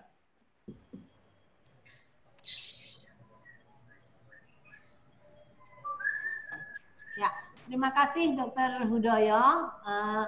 Ini ada pertanyaan, ada chat ya, saya bacakan dari Dokter Sukarti, bertanya pada Dokter Sita, kenapa pasien yang kedua dari terakhir tadi tidak diberikan kemoterapi, maintenance dok, sehingga mengurangi risiko relapsnya?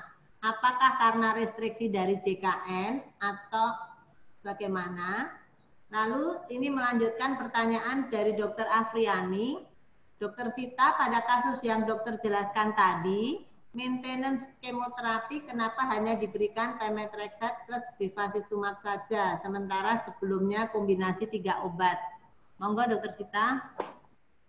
Jadi kalau di guideline NCCN itu tentu saja kita berbicara karena restriksi hanya memperbolehkan 4-6 siklus first line, istilahnya konsolidasi treatment dengan karboplatin, pemetrexed, dan bevacizumab.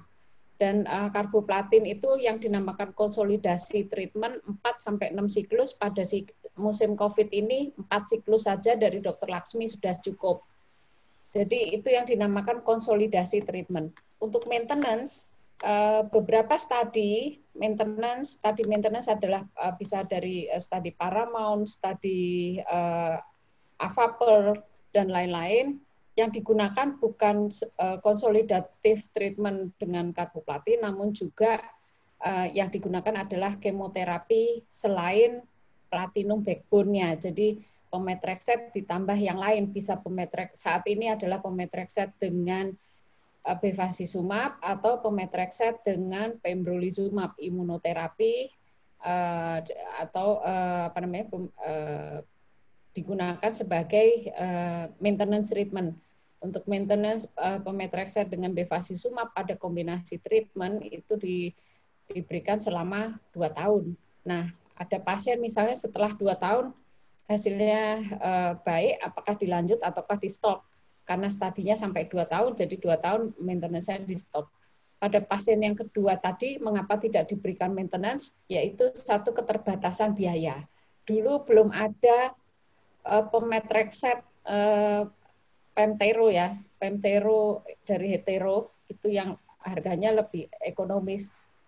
Dulu kita hanya memiliki pemetrexed originator yang harganya cukup mahal, cukup tinggi, dan hanya di-cover oleh perusahaan hanya sekitar itu, kemudian pasiennya harus kembali bekerja, walaupun kita sudah jelaskan, namun pasiennya tidak mau, sehingga tidak dilanjutkan menjadi maintenance kemoterapi. Dan ini mohon dipisahkan antara pemberian demikian dengan label yang ada di dalam BPOM, artinya off-label use dari maintenance. Karena kalau dari BPOM, maintenance treatment ini masih off-label kecuali maintenance dari pemetrexed dengan pembrolizumab. Itu diberikan 2 tahun. Sepertinya sudah mendapatkan approval, tapi saya masih harus cek kembali ya. Jadi pemberian ini adalah off-label. Guideline internasional ada, ya, cuma memang di dalam guidelines dari Fornas maupun dari di Indonesia belum dimasukkan, mengingat pembiayaan. Oke, cukup nggih, Dokter Sita, terima kasih. Ya, Dok. Jadi ini sekali ya, mungkin kalau pada pasien BPJS sudah mendapatkan katakan pemetrexed karboplatin, kalau akan dilanjutkan maintenance, kita sekarang bisa mendapatkan Pemtero, Dok, yang lebih ekonomis sehingga bisa terjangkau oleh pasien. Monggo, yang selanjutnya belum ada pertanyaan mungkin dari para panelis. Dokter Risa dari Bandung. Halo, Dokter Risa. Ada komen? Dokter Pantas dari Medan. Halo. Ye? Halo, ya. Ya, mari silakan. Oh ya, terima kasih Dok atas kesempatannya. Ya, saya Reza dari Bandung. Begini Dok, saya sih emang ada apakah memang kalau misalkan untuk pemberian kemoterapi ini ya di zaman COVID ini, di mana kan Rotin Solo itu merupakan salah satu rujukan COVID Jawa Barat. Nah, kadang-kadang pasien memang sering parno ya dikatakanlah gitu, dan mereka itu sering mempertanyakan gitu keamanannya dan lain-lain saat menjalani kemoterapi di zaman COVID ini. Nah, saya juga pernah baca dari guidelines dari ESMO, mereka memang menganjurkan apakah bisa menggantikan regimen, kita harus melihat jadi membuat si pasien itu berdasarkan skala kepentingan ya, apakah si pasien itu perlu untuk dilanjutkan kemoterapi dengan mempertimbangkan kondisi klinisnya atau bisa ditunda katanya begitu berdasarkan dari guidelines dari ESMO. Nah, kalau berdasarkan pengalaman dari Dokter Sita sendiri di Rumah Persahabatan gimana Dok? Ya, terima kasih Dok. Untuk yang swab atau rapid Dok? Untuk rapid test. Jadi kita tetap melihat kondisi pasien ya.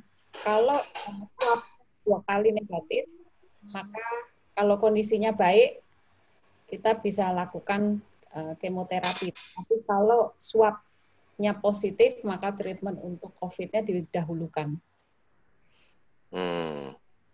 Ya, gitu. Jadi rapid bisa untuk kita pakai, tapi untuk 2 kali Dok ya?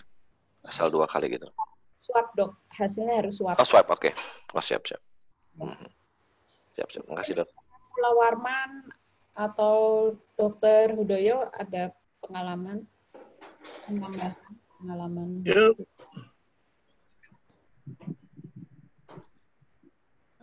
Kalau belum ada, saya boleh komen sebentar, moderator?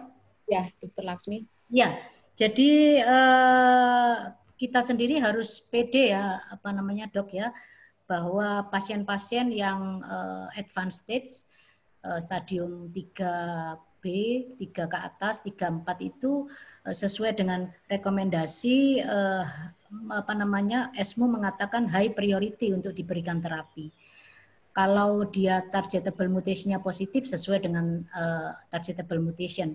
Tetapi ketika targetable mutation-nya negatif ya first line treatment harus dilakukan ya kemoterapi platinum doublet ya. Cuman ya itu tadi cukup 4 saja karena 4 itu sudah optimal. Di sini dikatakan high priority untuk advanced stage first line treatment including kemoterapi, kemudian kemoterapi plus IO atau IO alone atau TKI kalau memang ada targetable mutation. Kemudian di sini juga dikatakan start second line kemoterapi atau IO pada pasien-pasien yang progres ternyata. progres, tetapi sekali lagi tadi Dokter Sita betul, progresnya harus dilihat ini progres beneran atau ada COVID-nya. Dan saya setuju bahwa untuk ini tidak bisa rapid ya, karena saya punya pengalaman yang rodok buruk dengan rapid. Beberapa pasien tuh justru rapidnya negatif, tetapi swabnya positif ya. Jadi rodok medeni kalau misalnya untuk penderita lung cancer kita bermain-main dengan rapid.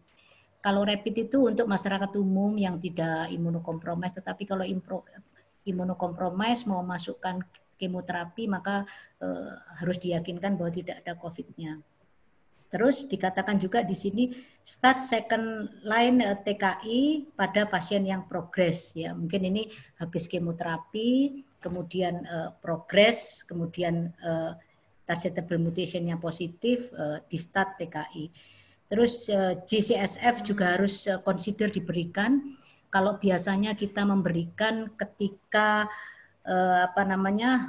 skalanya adalah 20%, tapi di sini dikatakan 10 sampai 15% seperti slide saya tadi harus kita lakukan profilaksis semata-mata untuk menghindarkan pasien kanker yang prone to get infection ini tidak terkena infeksi.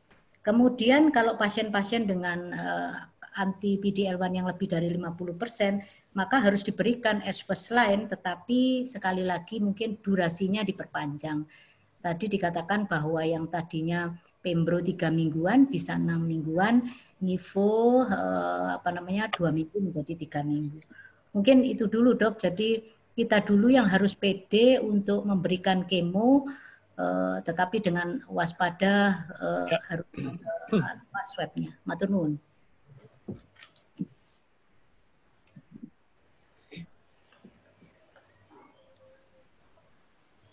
Halo. Terima kasih. Sudah dok? Halo. Nah, oke. Halo. Ini siapa nih? Dokter Pantas dari Medan. Oh, monggo, Dokter Pantas dipersilakan.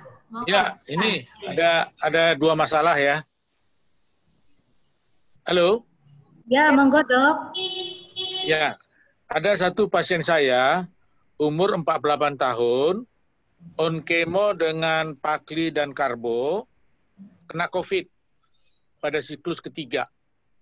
Kita rawat sampai 24 hari, setelah 6 kali swab tetap positif, swab ke-7 dan ke-8 baru negatif. Saat ini pasien sebenarnya sudah terlambat untuk kemo selama 1 bulan. Apakah kita lanjut kemo berikutnya? Untuk Dr. Sita. Jadi begini dok, pasien positif COVID ya. Kemudian setelah itu positif dari swab ya dok. Swab. Kemudian sudah dinyatakan negatif dok swabnya. Ya, sudah 2 kali negatif. 2 kali negatif tergantung performance status dari pasien. Kalau performance kalau bagus maka kita lanjutkan kemoterapi. Jadi pada pasien-pasien yang telah sembuh dengan COVID, tetap kriterianya adalah 2 kali swab negatif ya.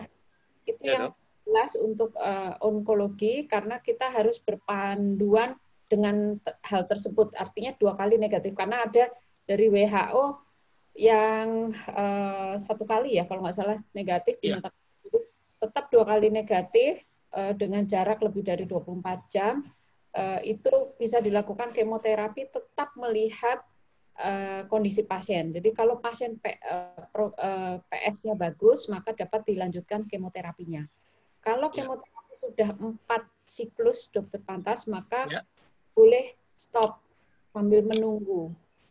Nah, tapi kalau sudah baru misalnya 2 kali, boleh dilanjutkan. Tapi kalau sudah 4 kali, saya rasa bisa di stop dulu. Kemudian bulan depan atau 2 bulan lagi CT ulang dan dilihat kembali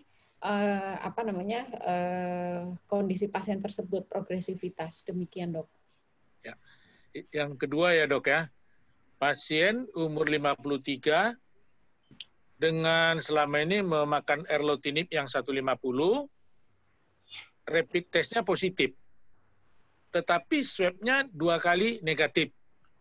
Obat tidak pernah saya hentikan karena sayang, pasien sudah masuk bulan ke-22.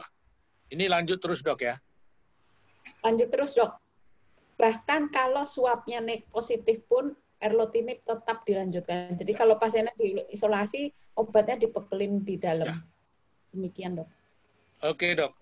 Satu lagi ada pengalaman ini, Dok ya. Ya, Dok. Pasien dengan CT scan awal GGO. Tapi PCR-nya 2 kali negatif. Kemudian kita lakukan bronkoskopi dengan adenokarsinoma. Terakhir kita coba dengan pemeriksaan hasil BAL untuk PCR ternyata negatif. Jadi tidak selamanya kayaknya kalau CT scan-nya GGO itu menjadi COVID, Dok ya. Ya, memang, Dok, GGO pada COVID karakteristiknya adalah biasanya multifokal, kemudian gambarannya halus, kadang-kadang sering di subpleural, kemudian patchy, kadang-kadang ada mozaik atenuasi, dan itu sulit dibedakan kadang-kadang dengan adenokarsinoma yang jenis lepidik gitu, mirip-mirip demikian. Jadi memang kita dalam dilema ini, Dok. Dan alhamdulillah dari Medan berani bronkoskopi dengan kondisi demikian, karena kan itu kalau kita lihat untuk diagnostik COVID pun bronkoskopi sensitivitas dan spesifisitasnya 100%. Jadi hampir bisa dipastikan di sini bahwa kasus tersebut bukan COVID. Ya, Dok. Makasih, Dok. Kalau dilihat, Dok, dari... Oke, terima kasih ya. Ya, Dok. Dari buku PDPI, hanya saya tidak nanti di bulan Juli, itu divisi gawat darurat dan intervensi akan melakukan webinar tiap minggu mengenai tindakan bronkoskopi dan tindakan invasif yang bagaimana prosedurnya dan juga APD yang dipakai untuk kita dalam diagnostik kanker dan tindakan tersebut, Dok. Ya, kalau kita memang APD-nya tingkat 3, Dok. Ya, tingkat 3. Dan pasien ditutup dengan plastik supaya hanya bisa masuk itu adalah bronkoskopi doang. Ya, Dok. Ya, jadi memang kebetulan hasil kita kirim hasil balnya memang negatif, Dok. Negatif COVID-nya. Ya, baik, Dok. Ya, Dok.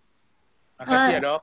Ya, saya appreciate yang melakukan bronkoskopi siapa? Dokter Panta sendiri ya? Iya, Dok. Iya, hebat, Dok. Hati-hati loh, Dok. Iya, Dok. Memang hati-hati, Dok. Hati-hati kali, Dok. Hati-hati, Dok. Iya. Iya.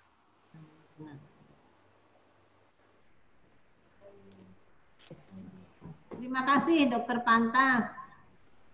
Oke, terima kasih. Ini ada pertanyaan dari peserta, dari Dr. Ida Bagus Sila WWK. Halo, Dr. Sila. Terima kasih sharingnya pengelolaan pasien dengan PDP COVID-19.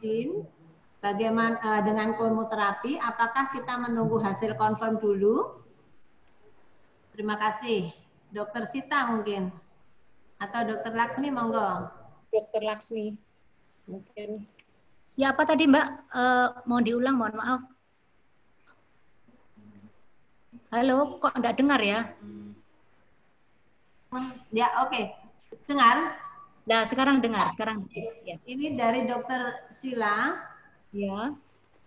Bagaimana pengelolaan pasien dengan PDP COVID-19 dengan terapi? Apakah kita menunggu hasil confirm? Jadi kalau pasien PDP diambil swab belum ada hasil kan? Itu harus kita tunggu.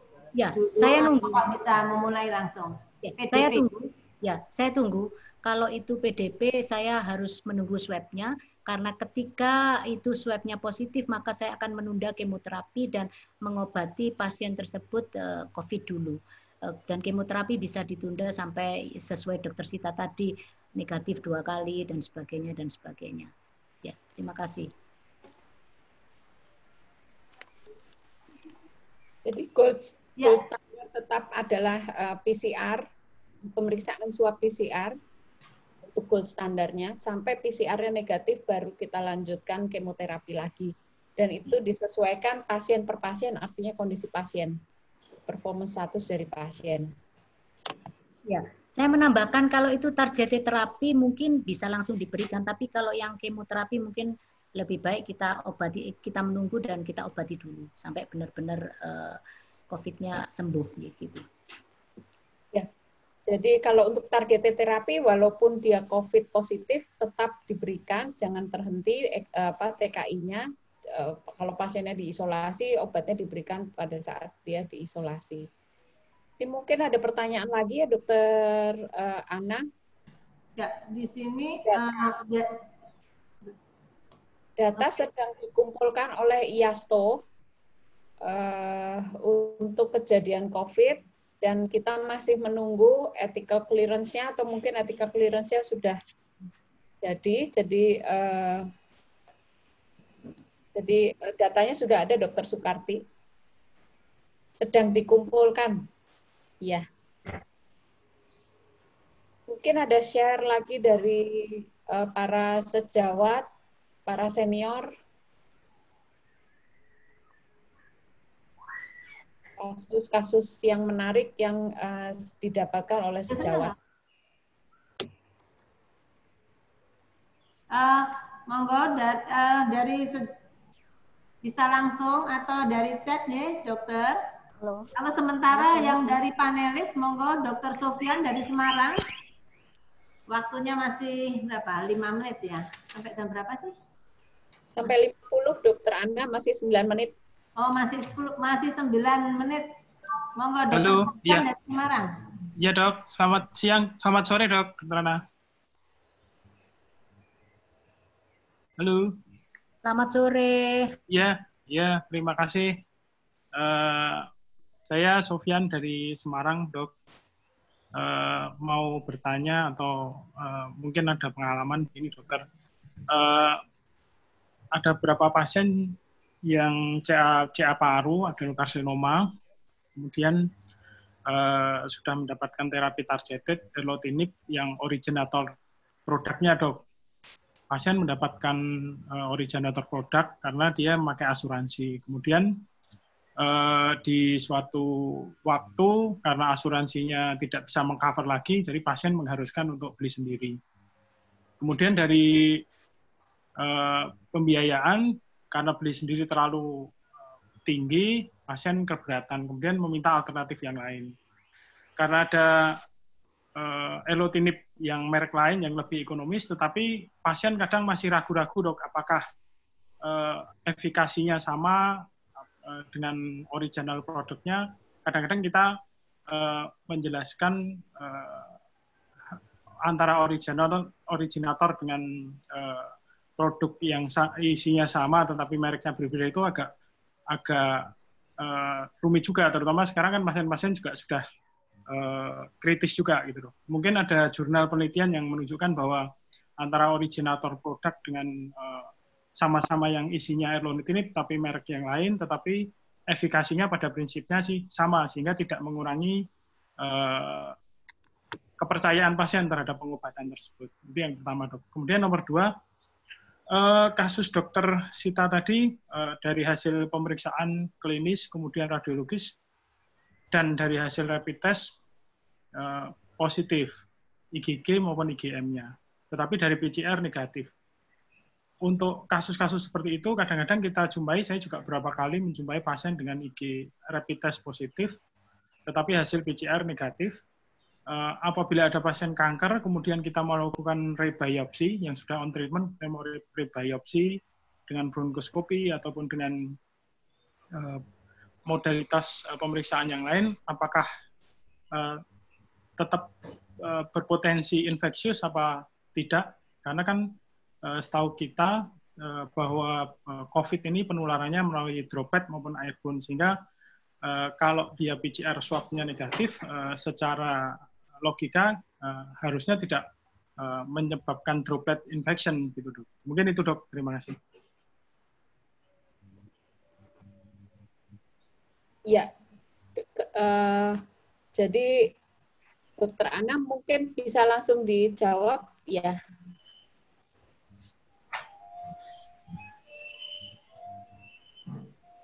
Kalau untuk erlotinib sendiri, Dok, memang dulu sekali sekitar mungkin ya Dokter Hudoyo sendiri juga mungkin ada banyak pengalaman.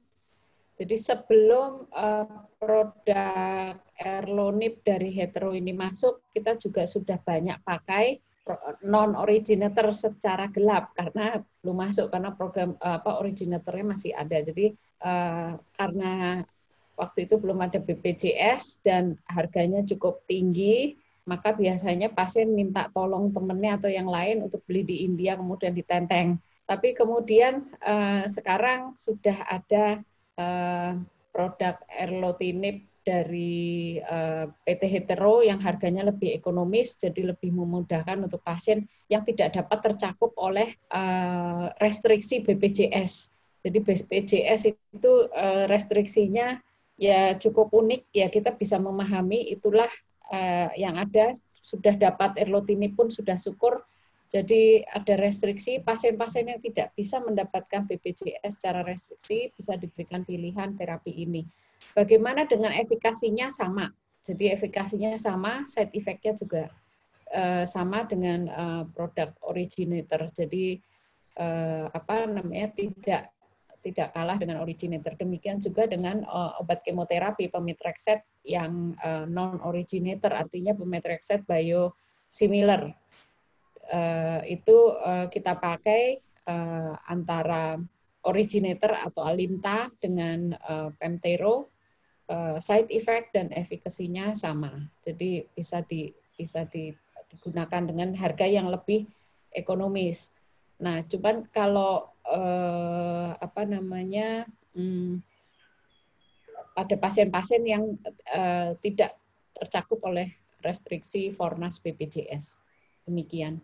Dan tadi pertanyaan yang kedua adalah pertanyaan, bolehkah bronkoskopi pada pasien-pasien dengan yang rapid positif tetapi swab 2 kali negatif? Bagaimana risikonya?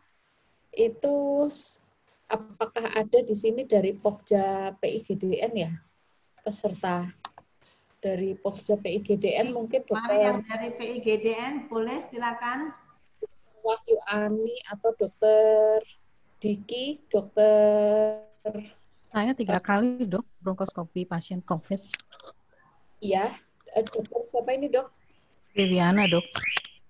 Ya, enggak, maksudnya untuk boleh dokter Dewiana berkomentar. Jadi untuk bagaimana secara resminya, karena kita kan onkologi, secara resminya statement dari PDPI, mungkin di bulan Juli memang akan ada webinar dari PDPI mengenai statement untuk bronkoskopi pada kasus COVID. Memang kita secara pribadi per pribadi, mungkin juga ada pengalaman dari pribadi per pribadi untuk kasus ini. Silakan Dokter Dewiana. Sebetulnya pertanyaan dulu ya dok. Jadi saya ada pasien umur 43 tahun. Dia datang dengan dikirim ke saya dengan nodul soliter, tapi ke arah TB nggak ada. Akhirnya saya lakukan TBLB, tapi tidak dapat. Waktu itu bulan Februari. Rencananya mau dilakukan eksplorasi dengan VATS, tapi keburu COVID. Akhirnya tutup OK. Kemarin datang lagi pasien ternyata sudah meta ke tulang, tapi di parunya tetap nodul kistik soliter.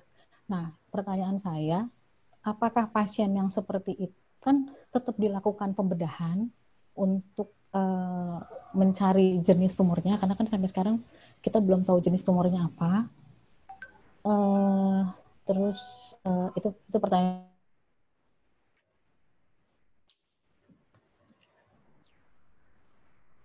Duh, putus ya. Halo. Putus, bisa dengar? Yang pertama, kemudian saya dengar. Jadi 2 kali swabnya negatif 2 kali. Ternyata, halo? Ya, halo dok? Langsung Mbak. Jadi 2 kali hasil swabnya 2 kali negatif. Tapi gambaran CT thoraxnya memang dengan GGO, rapid juga negatif. Ternyata pas swab ketiga positif. Nah, bagaimana dengan kasus seperti itu? Kalau masalah bronkoskopi, saya melakukan bronkoskopi pasien untuk COVID itu memang dikerjakan di ruang tekanan negatif, karena kami di RSPAD itu punya ruang tekanan negatif, dengan tentu aja dengan APD level 3. Demikian, terima kasih. Mari silakan dokter menjawab pertanyaannya. Ya, saya dulu ya. Jadi apa namanya, mohon dibetulkan tadi. Jadi pasien pertama adalah pasien dengan nodul yang kecil, kemudian dilakukan transtorakal tapi tidak menemukan ya dok ya. Terus kemudian apakah pasien ini bronkoskopi dan TBLB. Ya, jadi bronkoskopi ya, bukan jadi sudah dua ya. Jadi sudah bronkoskopi sudah, kemudian TBLB juga sudah. Pasien-pasien yang seperti ini kalau di Surabaya pasti sudah masuk ke multidisiplin tim, di mana multidisiplin tim saya diantaranya juga ada bedah TKV. Dan menurut guideline, karena pasien ini juga metastasis ya dok ya, metastasis ke tulang ya, metastasis ke tulang. Akhirnya karena lama tidak ketemu-ketemu, akhirnya metastasis ke tulang. Di guideline-nya mengatakan pada pasien-pasien yang advanced stage, stadium 3, stadium 4, untuk diagnostik mendapatkan priority yang utama. Priority yang utama segera dikerjakan, karena pasien ini juga umurnya tidak panjang, kecuali dia kalau stadium 1, 2 ya masih bisa ditunda untuk beberapa minggu. Jadi kalau saya ya karena sudah bronkoskopi sama TBLB sudah, maka kita lihat apakah bisa dicapai dengan core. Kalau di sentral tidak bisa dicapai dengan core, biasanya ya kita akan rembukan, rundingan sama bedah TKV untuk melakukan open biopsi. Ya memang nggak enak ya, sudah stadium 4 tapi kok ya untuk diagnostik saja harus dioperasi dan sebagainya. Tapi mau tidak mau, karena tanpa itu kita tidak bisa memberikan terapi. Dan menurut saya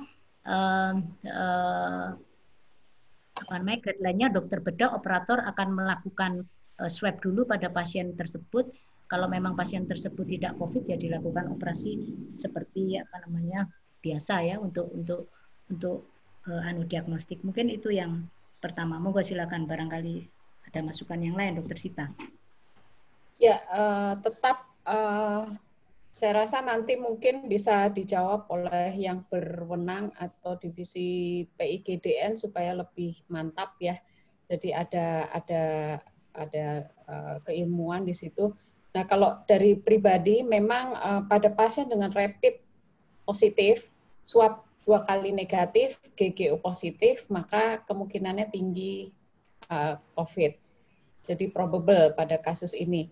Namun, kalaupun harus dilakukan bronkoskopi, jadi tidak bisa dilakukan TTNA misalnya atau core biopsi, maka tetap dengan APD 3, tadi yang seperti dijelaskan oleh Dr. Pantas, APD kelas 3 dan juga di ruangan yang bertekanan negatif. Tadi seperti yang dijelaskan oleh Dr. Dewiana, kalaupun swab ketiga positif, artinya kita sudah melakukan tindakan preventif dengan melakukan dengan itu tadi perlindungan, jadi preventive measure sudah dilakukan. Demikian. Nanti mungkin dari PIGDN akan ada diskusi-diskusi mengenai hal ini lebih lanjut ke depannya ya bersama dengan PDPI. Mungkin kita tunggu saja waktunya. Dan saya yakin kasus-kasus ini akan banyak dan kita nanti lama-lama akan tahu mungkin dari rapid ini rapid positif, swab negatif, tapi kayaknya ini pasiennya COVID. Jadi mungkin akan terasah seperti itu di klinis sehari-hari. Saya yakin para sejawat sekalian kasusnya lebih banyak, lebih menarik dan lebih bervariasi. Dan Dokter Ana, ini ada pertanyaan lagi ya, merawat pasien CAV paru dengan COVID lalu diberikan dexamethasone. Tergantung situasi kondisi, memang dexamethasone bisa diberikan. Yang penting adalah tata laksana COVID-nya dulu dibandingkan dengan tata laksana kanker parunya kalau dia kemoterapi. Jadi kalau kemoterapi dengan COVID, maka COVID-nya dulu tata laksana sampai baik, kemudian baru lanjut kemoterapi. Sedangkan kalau EGFR TKI, lanjutkan EGFR TKI dan tidak ada masalah. Sedangkan pemberian dexamethasone pada COVID pun kita tahu tergantung pada di mana dia diberikannya. Jadi apakah di fase awal, fase tengah, atau fase ARDS lanjut. Itu tergantung pada fase itu, dan kita yakin ada studi yang di Inggris untuk pemberian dexamethasone ya tidak merupakan suatu kontraindikasi. Namun studinya mana, treatment mana untuk pasien COVID? Studi fase 3 dari keseluruhan obat-obat COVID pada saat ini belum kita dapatkan hasil yang menggembirakan. Remdesivir tadi kan saya tidak berwenang berbicara hal ini ya, tapi tetap kita mesti nunggu hasil pengumuman dari divisi atau Pokja infeksi untuk treatment apa yang betul-betul fase 3-nya ternyata berhasil. Jadi demikian. Ya, terima kasih sekali. Sebenarnya masih banyak menarik sekali, masih banyak yang ingin ditanyakan mungkin ya dari panelis juga antusias sekali nih yang pada mendengar. Cuma sayang waktu sudah habis, Dr. Sita dan Dr. Laksmi. Jadi mungkin saya simpulkan tadi dari Dr. Laksmi dan Dr. Sita, tadi CA paru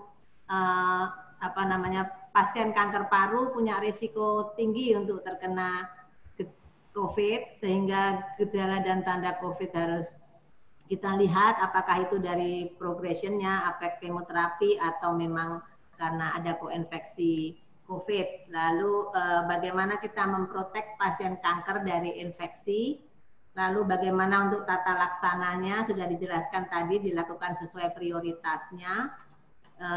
Demikian juga pertanyaan-pertanyaan sudah dijawab dengan bagus. Tadi ada konsensus dari APSR nih Dok, ada APSR konsensus statement tadi yang untuk molecular testing di Asia Pasifik ya, di mana Dr. Sita ikut berperan di situ, luar biasa Dr. Sita, salut.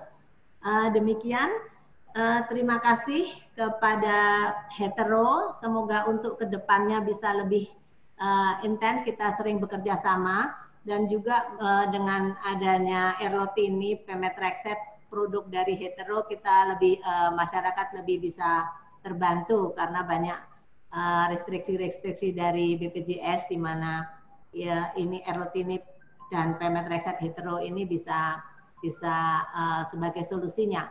Demikian Dr. Dewi Firdianti. Bisa dilanjutkan dengan closing oleh Dr. Dewi Firdianti sebagai Medical PT Hetero. Silakan. Ya, terima kasih dokter. Selamat sore semua dokter-dokter sekalian.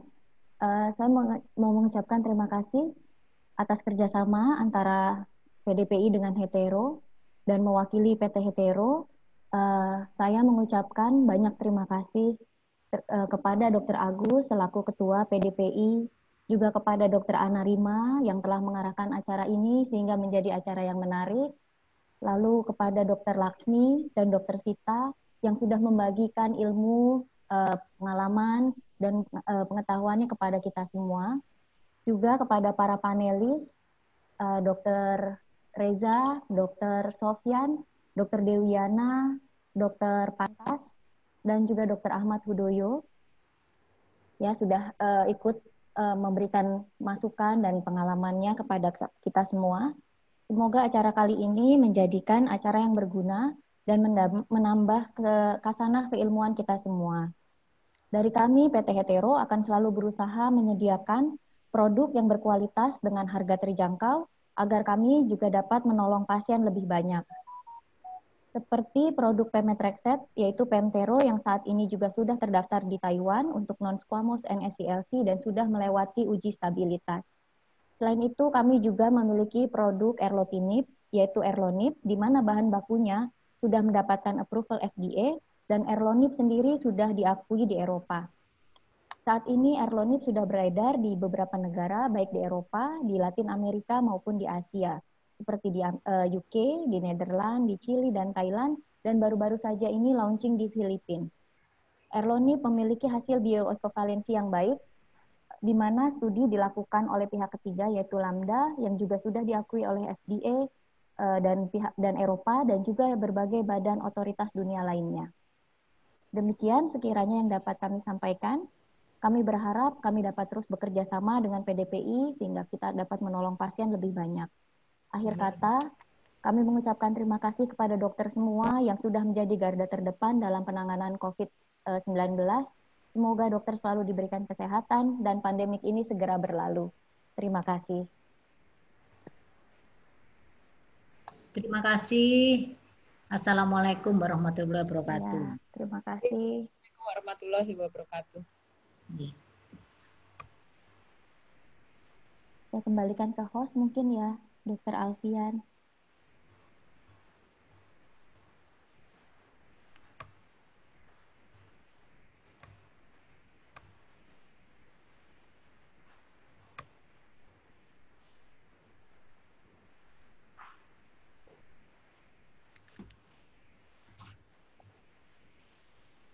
Dr. Alfian.